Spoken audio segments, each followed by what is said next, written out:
The streets of New Orleans always carried a haunting charm. At night, the air grew heavy with whispers from the past, jazz melodies from long-gone musicians, restless souls wandering cemeteries, and shadows that stretched too far to belong to the living. This was where Amara Lewis, a 24-year-old black woman, had lived all her life. She was strong, intelligent, and resilient, but she carried a wound no one could see. Her mother had disappeared when Amara was just 8 years old, vanishing without a trace one stormy night. Since then, her father had raised her alone, but the trauma of that loss never left her heart. People in the neighborhood whispered that her mother was taken, not by a man, not by crime, but by something older, darker, something that lived in the cracks of the city's forgotten corners. Amara had grown up hating those whispers, dismissing them as superstition. But deep down, she always felt that the truth might be worse than gossip. It began in late autumn. Amara started waking up in the middle of the night, gasping for air. She felt watched, like invisible eyes pressed against her skin. The shadows in her bedroom seemed to breathe. At first, she thought it was exhaustion from working long shifts at the diner. But then came the scratching. Every night at exactly 3:15 a.m., she heard nails scraping against her window glass. When she finally dared to look, no one was outside, only the reflection of her own trembling face. And then she began to dream. In the dreams, she saw her mother, tall, graceful, wearing the same white dress from the night she vanished. But her mother's eyes were gone, replaced by black hollows. Her mouth moved, whispering words Amara could never understand. One night, the whispering grew louder. Her mother's voice echoed in her skull. "I am waiting. I am hungry. I am yours." Amara woke up screaming, determined not to let fear control her. Amara confided in her best friend, Tasha, who worked with her at the diner. Tasha suggested it was sleep paralysis or stress.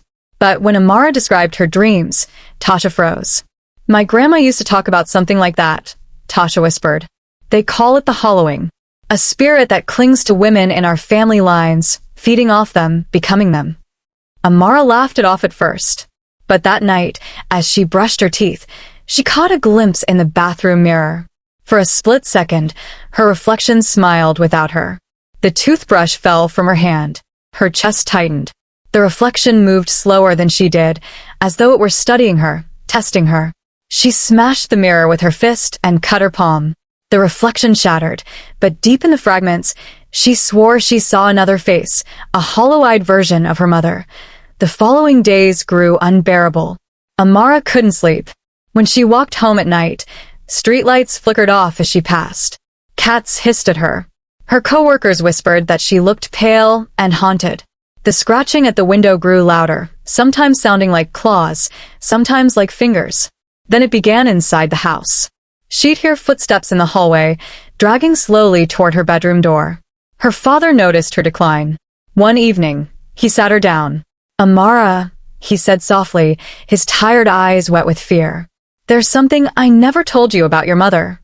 He explained that before her mother disappeared, she had been struggling with visions, nightmares, and strange behaviors, just like Amara. She would wake up screaming, clawing at her own skin, saying something was inside her. On the night she vanished, Amara's mother had whispered to him, "If it chooses our daughter, it will finish what it started with me." Amara's blood ran cold, desperate. Amara sought help from Mama Celeste, a local voodoo priestess known for her wisdom and connection to spirits. The woman welcomed her into a candlelit parlor filled with smoke and whispers. Mama Celeste studied Amara's aura and gasped, "You carry a shadow that is not yours. It is your bloodline's curse. It feeds on grief, on fear, but it can be faced." She prepared a ritual, a binding, to protect Amara. That night, surrounded by candles and chalk sigils, Amara sat inside the circle while Mama Celeste chanted. The air grew heavy, pressing against her chest like water. Then Amara's body convulsed. Her vision blurred, and out of the corner of her eye, she saw it, the monster. It was tall, its limbs too long, its skin stretched tight over bones. Its head tilted unnaturally as it stepped from the shadows. Its face flickered between her mother's and a hollow skull. It pressed its clawed hand against the circle, smiling with jagged teeth. "Daughter," it hissed.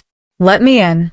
Amara screamed, but Mama Celeste's chanting grew louder. The candles shook violently as the monster slammed against the barrier. Amara felt her mind tearing, memories of her mother, laughter, lullabies, all twisting into the monster's hollow voice. And then, darkness.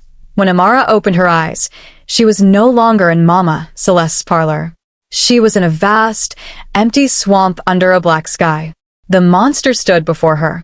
"You are mine now," it whispered. "Your mother resisted. That is why she was taken. But you can finish the bond." Behind it, she saw her mother's figure, chained and crying. Her hollow eyes filled with pain. Amara realized the truth. The monster wasn't just feeding on her, it was becoming her. If she surrendered, she would vanish just like her mother, her soul devoured. But Amara was stronger. She clenched her fists and shouted, "You will not have me." The swamp trembled. The monster lunged. With every ounce of will, Amara thought of her life, her father's love, Tasha's friendship, her dreams of escaping the diner and studying art. Light burst from her chest, burning through the chains that held her mother. The monster shrieked, its form unraveling like smoke. The swamp dissolved. Amara gasped and woke up in the parlor. Mama Celeste was slumped in exhaustion, but alive. The candles had burned to nothing. Her father burst in, tears streaming when he saw her breathing. Amara was safe, but not completely, because deep in her heart, she felt it. A fragment of the monster remained. Its whispers were faint, but still there. Amara stood, trembling but determined.